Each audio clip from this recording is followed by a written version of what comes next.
నమస్తే welcome to TV 36 news. ఇక details చూస్తే రాష్ట్రంలో వినియోగదారులకు ఇసుకను సులభంగా అందించేందుకు ప్రభుత్వం కట్టుదిట్టమైన చర్యలు తీసుకుంటోందని ప్రభుత్వం నూతన ఇసుక పాలసీని ప్రకటించిన తర్వాత ఏపీ ఎండీసీ ద్వారా పారదర్శకతతో ఇసుక విక్రయాలు నిర్వహిస్తున్నామని అన్నారు. ఇసుక డోర్ డెలివరీ చేస్తున్న ఏకైక రాష్ట్రం దేశంలోనే ఆన్లైన్ విధానంలో ఇసుకను వినియోగదారులకు డోర్ డెలివరీ చేస్తున్న ఏకైక రాష్ట్రంగా ఆంధ్రప్రదేశ్ కు గుర్తింపు ఉందన్నారు. కొత్త విధానం ద్వారా వినియోగదారులకు ఇసుకను అందిస్తున్న క్రమంలో ఎదురవుతున్న సమస్యను కూడా గుర్తించి ఎప్పటికప్పుడు వాటిని పరిష్కరించేందుకు ప్రభుత్వం అన్ని చర్యలు తీసుకుంటుందని వెల్లడించారు.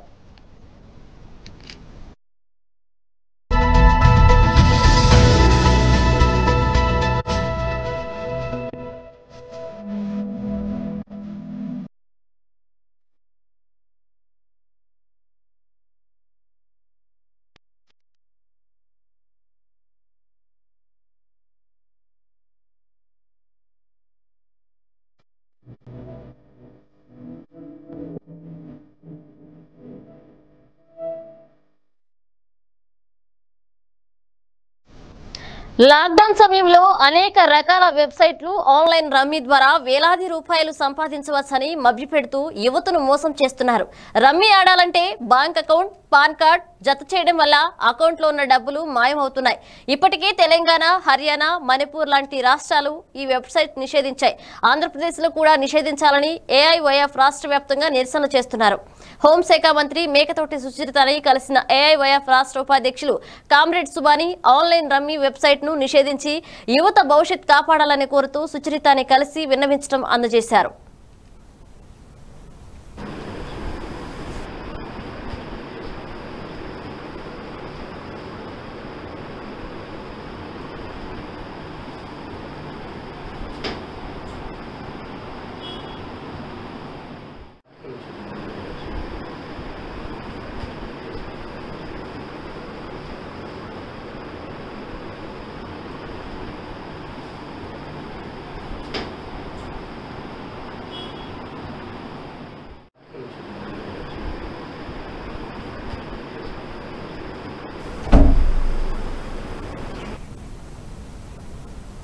Guntur rural SP Shri H Vijayarao IPS rural జిల్లా పరిధిలో కరోనా పాజిటివ్ కేసులు కొత్తగా నమోదైన బాపట్ల మరియు తెనాలిలో రెడ్ జోన్ ప్రాంతాల్లో పర్యటించి అక్కడి పరిస్థితులపై స్థానిక పోలీస్ అధికారులతో పర్యవేక్షించి తగు సూచనలు జారీ చేశారు. ఈ సందర్భంగా ఎస్పీ మాట్లాడుతూ గుంటూరు రూరల్ జిల్లాలో కేసులు అధికంగా నరసరావుపేట టౌన్లో మాత్రమే వచ్చాయి. ఈ లాక్డౌన్ నిబంధనలు సడలించిన నేపథ్యంలో వేరే రాష్ట్రాలు, వేరే ప్రాంతాల నుండి బాపట్ల టౌన్ గాని, రేపల్ల టౌన్ మరియు తెనాలి టౌన్ వంటి కరోనా కేసులు నమోదవ్వని కొత్త ప్రాంతాలకు ప్రజలు రావడం వల్ల వారు వచ్చినప్పుడు కొంతమందితో కరోనా లక్షణాలు పైకి కనపడకపోవడం వలన అటువంటి వారిని గుర్తించలేకపోవడం వల్ల అట్టి వారి వల్ల ఈ ప్రాంతాల్లో కేసులు నమోదయ్యాయని తెలిపారు. కావున ఢిల్లీ, ముంబై, చెన్నై మరియు బెంగళూరు వంటి ప్రాంతాలు మరియు ఇతర రాష్ట్రాల నుండి మన జిల్లాల్లోకి వచ్చే వారికి మన జిల్లాల్లోని అంతర్రాష్ట్ర మరియు అంతర్ జిల్లా చెక్ పోస్టుల వద్ద స్క్రీనింగ్ టెస్ట్ మరియు స్వేబ్ టెస్ట్ నిర్వహించి వారి యొక్క పూర్తి వివరాలు స్పందన పోర్టల్లో నమోదు చేసి తర్వాత వారిని వాటి స్వంత ప్రాంతాలకు పంపడం చేస్తున్నామని తెలిపారు. పైన అయిపోయారు అందరూ, అంటే ఇమ్యూనిటీ పవరు, తర్వాత మన మెడికల్ కేరు, క్వారంటైన్ సెంటర్స్లో కానీ హాస్పిటల్స్లో ఇవే doctors are giving the treatment. అలా ఈ రకరకాల కారణాల వల్ల వారు తొందరగా రికవరీ అయిపోతున్నారు. రికవరీ అయిపోయిన తర్వాత వారు ఇంటికి వచ్చేస్తున్నారు. పేషెంట్స్ పాజిటివ్ ఎవరైతే వచ్చారో తర్వాత ఇంటికి వచ్చిన తర్వాత కూడా కొంచెం జాగ్రత్త చర్యలు తీసుకోవాలి. మనం ఎక్కడైతే పాజిటివ్ కేసెస్ వచ్చాయో అక్కడ కంటైన్మెంట్ చాలా ప్రయారిటీ ఇస్తున్నాం. స్వయంగా సింగిల్ కేసు వచ్చిన దగ్గర ఎస్ఐ ర్యాంక్ ఆఫీసరు సిబ్బంది పెడతాం. అలాగే ఎక్కువ కేసెస్ లైక్ ఒక 4 or 5 వచ్చిన చోట ఇన్స్పెక్టరు స్వయంగా ఉండి అక్కడ సీసీటీవీ కెమెరాలు పెట్టడం, పబ్లిక్ మూవ్మెంట్ లేకుండా చూడటం, ఇదంతా కూడా చేస్తుంది. ఈ వరవకట్ట ఎట్లా ఉంది సార్ పరిస్థితి?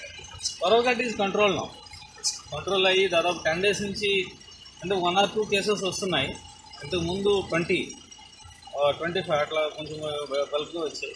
టెస్ట్ చేయడం వల్ల కేసెస్ రావడం వల్ల ఇట్స్ నాట్ సంథింగ్ ఇటు, బట్ మనం చేసేదాని వల్ల అంత ఎవరికైతే పాజిటివ్ ఉందో వారిని మనం ఎవరు కూడా మార్టాలిటీ వైపు వెళ్ళకోకుండా మంచి ఆరోగ్యంతో బయట రికవరీ అవ్వాలని మన ఆర్టిస్ట్కి ఇదంతా కష్టపడి మనం చేస్తున్నాం. టెస్టింగ్ దాంతోపాటు identification of the infected persons. That is 2 primary thing. And third one is containment. ఒకసారి వచ్చిన చోట మళ్ళీ పబ్లిక్ 200 మీటర్స్ ఏరియాలో బయట సంచరించకుండా కూడా మనం చర్యలు తీసుకున్నాం. దాని గురించి బ్యారికేడింగ్ చేస్తున్నాం, పోలీస్ పర్సన్స్ డిప్లాయ్ చేస్తున్నారు.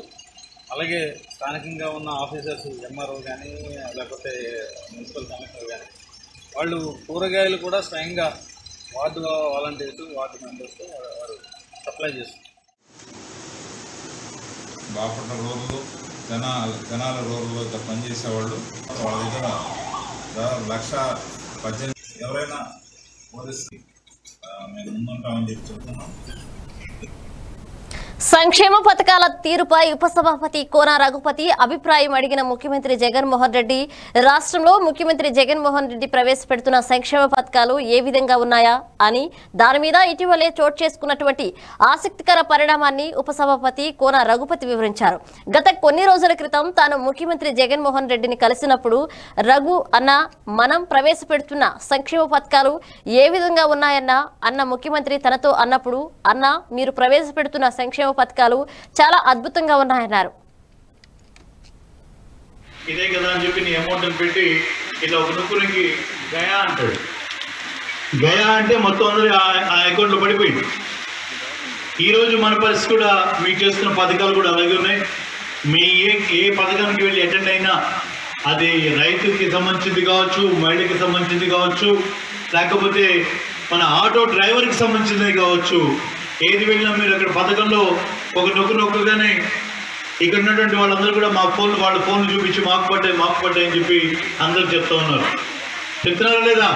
మీ అకౌంట్లో పడుతున్నాయా లేదా డబ్బులు? అమ్మఒడి కింద పడ్డాయా? మీ వడ్డీ లేని రుణాల కింద పడ్డాయా? మరి రైతు భరోసా కింద పడ్డాయా? ఇదే కదా అని చెప్పి నీ అమౌంట్ పెట్టి ఇట్లా ఒక నొక్కునికి గయా అంటాడు. గయా అంటే మొత్తం అందరూ ఆ అకౌంట్లో పడిపోయింది. ఈరోజు ఆంధ్రప్రదేశ్లో ఎవరైనా రావాలి అంటే ఎలాంటి అనుమతులు అవసరం లేదన్నారు గురజాల డీఎస్పీ శ్రీహరిబాబు. కొన్ని వదంతులు వస్తున్నాయని, ఈ పాస్ ద్వారానే ప్రజలు ఆంధ్రప్రదేశ్లోకి రావాలని గురజాల డీఎస్పీ శ్రీహరిబాబు తెలిపారు. ఇలాంటి వదంతులు నమ్మవద్దని ఆయన తెలిపారు.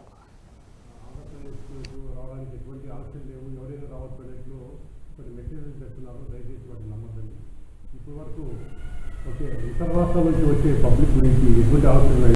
ఆంధ్రప్రదేశ్ రావడానికి ఎటువంటి ఆలోచన లేవు. ఎవరైనా రావట్లేదు కొన్ని మెటీరియల్ చేస్తున్నారు, దయచేసి వాటిని నమ్మద్దండి. ఇప్పటి వరకు ఇతర రాష్ట్రాల నుంచి వచ్చే పబ్లిక్ గురించి ఎటువంటి ఆలోచన ఉన్నాయో అదే కొనసాగుతాయి. ఎవరైనా సరే రావాలనుకుంటే ఇక పబ్లిక్ ఎవరైనా రావాలనుకుంటే ఖచ్చితంగా ఈ పాస్ తీసుకోవాల్సి ఉంటుంది మన స్పందన పోర్టల్ ద్వారా. అదేవిధంగా ఎవరైనా సరే మైగ్రేటెడ్ లేబర్ కానీ, స్టాండర్డ్ స్టూడెంట్స్ కానీ ఎవరైనా రావాలనుకుంటే ఖచ్చితంగా స్పందనలో వాళ్ళు రిజిస్టర్ చేసుకొని దానికి అనుమతి పొంది ఆంధ్రప్రదేశ్ రావడానికి ఎటువంటి ఆలోచన లేవు. ఎవరైనా రావట్లేదు కొన్ని మెటీరియల్ చేస్తున్నారు, దయచేసి వాటిని నమ్మద్దండి. ఇప్పటి వరకు ఇతర రాష్ట్రాల నుంచి వచ్చే పబ్లిక్ గురించి ఎటువంటి ఆలోచన ఉన్నాయో అదే కొనసాగుతాయి. ఎవరైనా సరే రావాలనుకుంటే ఇక పబ్లిక్ ఎవరైనా రావాలనుకుంటే ఖచ్చితంగా ఈ నరసాపురం డివిజన్ పరిధిలో కొత్తగా 16 పాజిటివ్ కేసులు నమోదు కావడంతో వైరస్ మరింత వ్యాప్తి చెందకుండా అధికారులను అప్రమత్తం చేశామని సబ్ కలెక్టర్ కెఎస్ విశ్వనాథన్ తెలిపారు. డివిజన్ పరిధిలో శుక్రవారం కరోనా వైరస్ పాజిటివ్ కేసులు నమోదు కావడంపై సబ్ కలెక్టర్ శనివారం ఆయన కార్యాలయంలో వైరస్ వ్యాప్తి చెందకుండా ప్రజలు తీసుకోవాల్సిన జాగ్రత్తలపై వివరించారు. ఈ సందర్భంగా ఆయన మాట్లాడుతూ కొత్త మార్గదర్శక సూత్రాల ప్రకారం లాక్డౌన్ సడలించడంతో ఇతర ప్రాంతాల నుండి ప్రజలను అనుమతించడంతో డివిజన్ పరిధిలో పాజిటివ్ కేసులు నమోదవుతున్నాయన్నారు. వచ్చిన వారికి పరీక్షలు జరపగా కొన్ని పాజిటివ్ కేసులు నమోదవుతున్నాయన్నారు.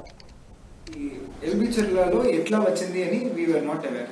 ఈ మోడీ విలేజ్ లో మాకు ఒక సోర్స్ వచ్చి ఉండొచ్చు అని we had intuition. That person has also turn positive. So as per our assessment ఆయన నుంచి మిగిలిన వాళ్ళకి స్ప్రెడ్ అయి ఉంటుంది అని we expect. He had gone to East Godavari, he had gone to Krishna district also, Vijayawada. So అక్కడి నుంచి వచ్చి his sister, his akkada pakka unna asha worker, and then it's a spread accordingly.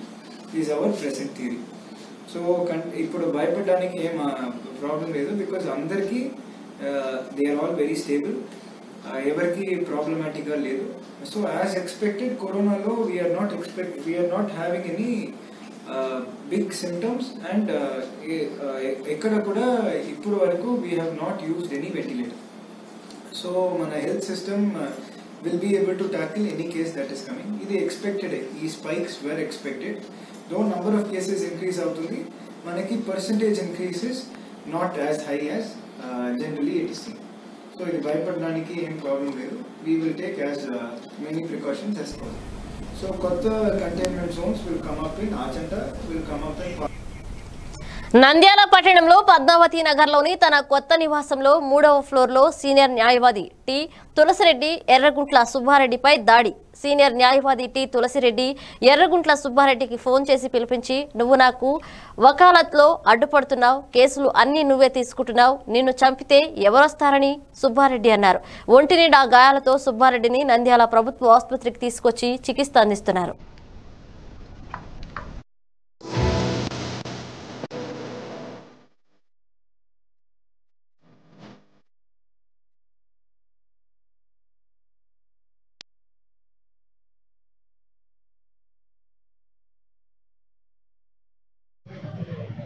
ఎన్ని ఇంజురీస్, ఇప్పుడు చేయి ఎత్తనీయకుండా ఈ 2 ఫ్రాక్చర్లని నేను ఎట్ట బతకాల?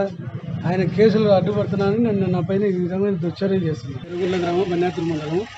ఈరోజు ఉదయం తులసిరెడ్డి సీనియర్ న్యాయవాది నంద్యాల ఆయన ఫోన్ చేస్తే పోయినాను ఇంటికాడికి.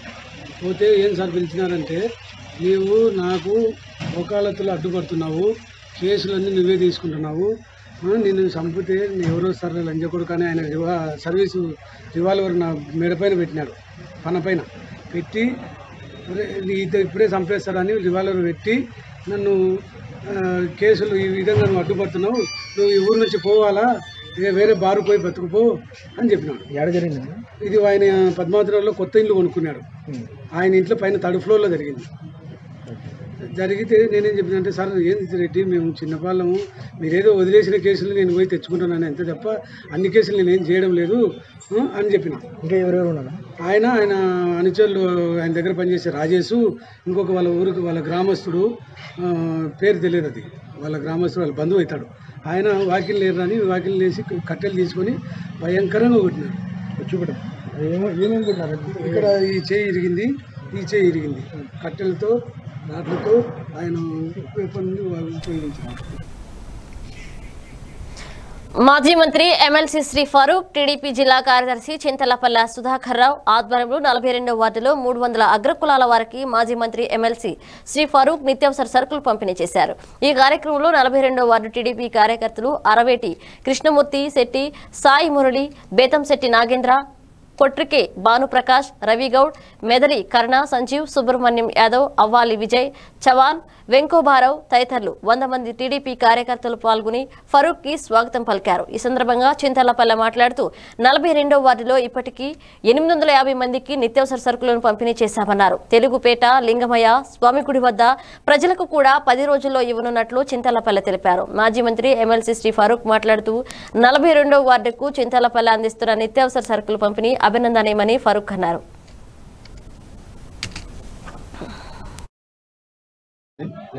దాంతోపాటు వలస కూలీలు కానివ్వండి, దినసరి కూలీలు కానివ్వండి, రైతు కూలీలు కానివ్వండి చాలా ఇబ్బంది పడ్డారు. ఆ ఇబ్బందులు ఆలోచించి నంద్యాల పట్టణంలో ప్రతి వార్డులో కూడా ఈ కార్యక్రమాన్ని ఏర్పాటు చేశాం. చాలా సంతోషం. ఈరోజు సుధాకర్ గారు కూడా మళ్ళీ ఈ కార్యక్రమాన్ని మళ్ళా ఉత్తేజపరిచి ప్రజలు పేదవారిలో పేదవారు ఎవరైతే ఉన్నారో వాళ్ళు గుర్తించి వాళ్ళ కార్డు ఇచ్చి ఈరోజు ఈ ఫుడ్ డిస్ట్రిబ్యూషన్ ఏదైతే నిత్యావసర వస్తువులు ప్రజలకు ఇవ్వాలో ఆ నిత్యావసర వస్తువులు ఇవ్వడం జరుగుతుంది. చాలా సంతోషదాయకమని చెప్పి, అదేవిధంగా నంద్యాల పట్టణం ఉండే ఎవరైతే దాతలు ఉన్నారో వాళ్ళు కూడా ముందుకు రావాలా. నంద్యాల పట్టణం ఉండే పేదవారిని ఆదుకోవాల్సిన అవసరం ఉంది. ఈ మహమ్మారి వల్ల చాలామంది ఎంతమంది ఇప్పుడు మన జిల్లాలో, మన రాష్ట్రంలో, మన జిల్లాలో అత్యధికంగా ఉన్నాయి. కర్నూలు మా ప్రీతమైన మాజీ మంత్రి ఎమ్మెల్సీ శ్రీ ఎన్ఎంపీ ఫరూక్ గారు నిత్యావసర సరుకుల ఉచిత పంపిణీకి నా వార్డుకు రావడము, నా 42 వార్డు ప్రజలు అందరం కోరుకున్నాం రావాలని. మా ఆహ్వానం నుంచి వచ్చినందుకు ధన్యవాదాలు చెబుతున్నాం. కర్నూలు జిల్లా ఎమ్మిగనూరు పట్టణంలో గ్రామీణ పోలీస్ స్టేషన్ నందు గ్రామీణ సిఐ ఓ మహేశ్వర్ రెడ్డి అధ్యక్షతన కె రామసుబ్బయ్య పాల్గొని భారీగా పట్టుకున్నారు. అక్రమ మద్యంపై మీడియా సమావేశం ఏర్పాటు చేశారు. ఈ సందర్భంగా గ్రామీణ సిఐఓ మహేశ్వర్ రెడ్డి మాట్లాడుతూ బనవాసి మాల్కాపురం గ్రామాల క్రాస్ రోడ్ దగ్గర అక్రమ మద్యం తరలిస్తున్నారన్న పక్కా సమాచారంతో 3 ద్విచక్ర వాహనాలను ఆపి తనిఖీ చేయగా 2 ద్విచక్ర వాహనాలతో అక్రమ కర్ణాటక మద్యం 10 బాక్సులు దొరికాయన్నారు. ఈ 5 మందిని 3 ద్విచక్ర వాహనాలను అదుపులోకి తీసుకుని కేసు రిజిస్టర్ చేయబడిందని తెలిపారు. ఈ కార్యక్రమంలో పోలీస్ సిబ్బంది head constables Chandrashekar, Mallikarjuna, constables Malinga, Rasool, Kedar, Anjaneyulu, Parashuramudu పాల్గొన్నారు.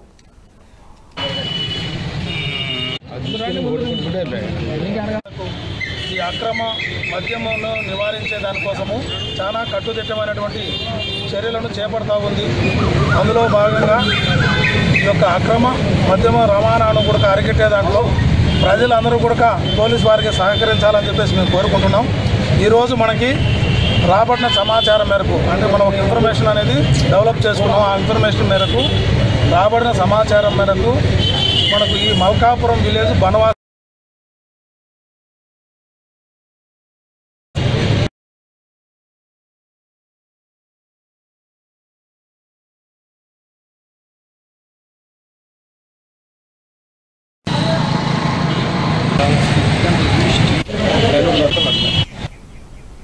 కడప జిల్లా ప్రొద్దుటూరులో 41వ వార్డు ఇండిపెండెంట్ గా పోటీ చేసినటువంటి వికాసిత ఫౌండేషన్ చైర్మన్ సూలం లక్ష్మీదేవి, సూలం ప్రసాద్ ఆధ్వర్యంలో 10వ వార్డులో దాదాపు 170 నుండి 200 దళిత కుటుంబాలకు అన్నదాన కార్యక్రమం నిర్వహించారు. ఈ కార్యక్రమానికి ముఖ్య అతిథిగా బీసీ సంక్షేమ సంఘం రాష్ట్ర ఉపాధ్యక్షుడు అయిన చల్లా రాజగోపాల్ తన 56వ పుట్టినరోజు సందర్భంగా పేద ప్రజలకు ఆయన చేతుల మీదుగా అన్నదాన కార్యక్రమం నిర్వహించారు. చల్లా రాజగోపాల్ మాట్లాడుతూ పేద ప్రజలకు సహాయం చేయడం వల్ల కలిగే ఆనందం చాలా గొప్పదని తెలిపారు. ఈ కార్యక్రమంలో ఎస్సీ రైట్స్ ప్రొటెక్షన్ సొసైటీ రాష్ట్ర ప్రధాన కార్యదర్శి చంద్రబాబు మాట్లాడుతూ దళితుల వివాహ కార్యక్రమాలకు ఆర్థిక సహాయం అందించి దళితులను పూర్తి సహకారాన్ని అందిస్తామని తెలిపారు. వాళ్ళకు కూడా నా కృతజ్ఞతలు. ఎందుకంటే వాళ్ళు వండి నా పేరు మీద వేయడం నాకు చాలా సంతోషంగా ఉంటుంది.